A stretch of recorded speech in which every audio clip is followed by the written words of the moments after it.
S மக்களே, big pass second promo வந்துருச்சு. வினோத் வந்து சாண்ட்ராவை பற்றி விக்ரம் கிட்ட புலம்புறது இந்த ப்ரோமோ. காலையில் விக்ரம் கிட்ட சாண்ட்ரா பேசுனது நான் பார்க்கல, மிஸ் பண்ணிட்டேன். பட் அதுக்கப்புறமா சாண்ட்ரா சொன்னதை பற்றி விக்ரம் கனிக்கிட்ட சொன்னதை நான் பார்த்தேன்.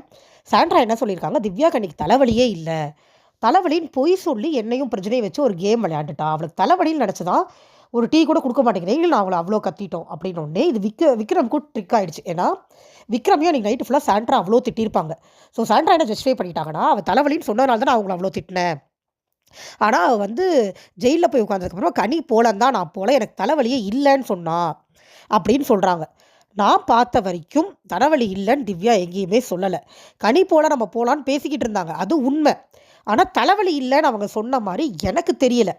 ஸோ இப்போ இதை வந்து விக்ரம் வந்து இதை வினோத் கிட்ட சொன்னார். இதுக்கு முன்னாடி தான் வந்து வினோத் இதெல்லாம் சொல்லிட்டு இருந்தார்.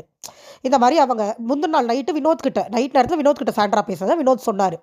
போய் நம்ம வந்து க்ளீன் பண்ணுங்கள், இப்படி தனியாக உட்காராதீங்க, அதுக்கெலாம் நாங்கள் ஆள் இல்லைன்னு சொன்னால் உட்காந்து காலாட்டுறாங்க அப்படின்ற மாதிரி செஞ்சு காமிச்சார்ல. Very very bad mannerism. இதில் இவங்க வந்து மக்களுக்கு என்ன கட்டுறாங்க, குழந்தைக்கு என்ன கட்டுறாங்கன்னு கனி அந்த பேச்சு பேசிகிட்டு இருந்தாங்க.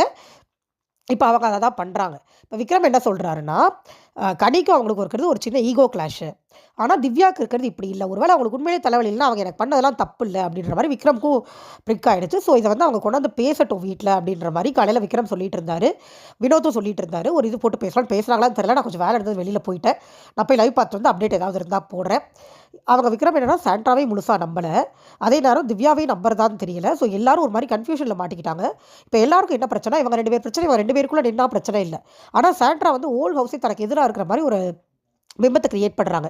நேற்று நைட்டு எல்லாரும் பாடிட்டு இருந்தப்போ இவங்க மட்டும் பாடாமல் வெளியில் போய் படுத்துக்கிட்டு எல்லாரும் பாடுறது எனக்கு சத்தமாக இருக்குது, டிஸ்டர்பன்ஸாக இருக்குன்ற மாதிரிலாம் ஒன்று கிரியேட் பண்ணதுனால இப்போ எல்லாருமே கான்ஷியஸ் ஆகிட்டாங்க.